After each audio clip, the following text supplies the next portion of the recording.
The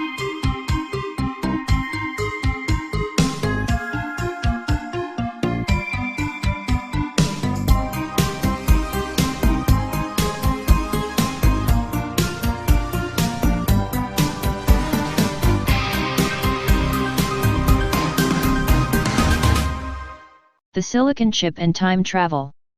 If a silicon chip was used as a spacecraft, it can theoretically travel at 1/5 the speed of light. At that rate, the chip will reach our closest neighboring stars in 20 years instead of 40. But while travel time may be cut in half, it's still going to be a long trip through the harsh and unpredictable vastness of space.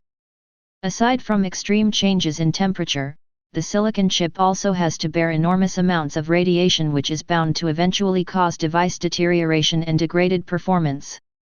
According to Yang Q Choi, the team leader of KAIST, the most critical damage has to do with the current that leaks as the transistor is turned off, and the change in the voltage needed to turn the transistor back on. To minimize chip damage, the feasible solution is either to choose the path with the least exposure to radiation, or fortify the chip's protection through better shielding. If the first solution is chosen, it will mean extended travel time and shorter exploration period. Plus, it does not necessarily mean that degradation will not happen during the trip. If the second option is chosen, the chip will become too heavy that it will just defeat the very purpose of sending in a smaller and ideally a lighter spacecraft. In other words, because it will become heavier, it will travel slower.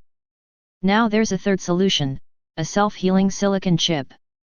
For this option, the spacecraft will travel the shortest route and absorb all the radiation it is exposed to. But instead of getting irreversible damage, it will have an extra layer of coating that will facilitate device repair through heating. Hopefully, this can be made possible through KAIST's nanowire transistor. Called gate-all-around, the transistor will use nanoscale wires as channels. These wires will be completely enclosed by a gate, the electrode controlling the flow of current. The gate will have an extra contact that will allow current to pass through it. With this current, the gate will get heated, the channel it surrounds will get heated as well, and this will repair whatever damage the radiation has caused.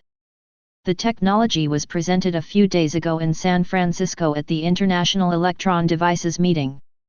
It's part of an initiative to produce tiny spacecraft that can travel into the cosmos at superfast speeds and reach nearby star systems within a shorter period of time. According to KAIST, space travel is the perfect application for the nanowire transistor because of its small size, its supposed immunity to cosmic radiation, and its relatively low manufacturing cost.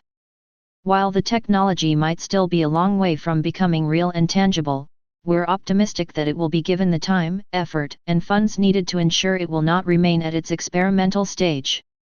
With Stephen Hawking and many other personalities warning us about impending world threats and how we should look outside our planet for answers, we owe it to ourselves to do what we can, while we still can, to ensure the survival of our race. Or have we already used it?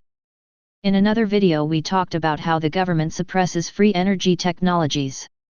The government has new technologies first. More to come. Stay paranoid, my friends.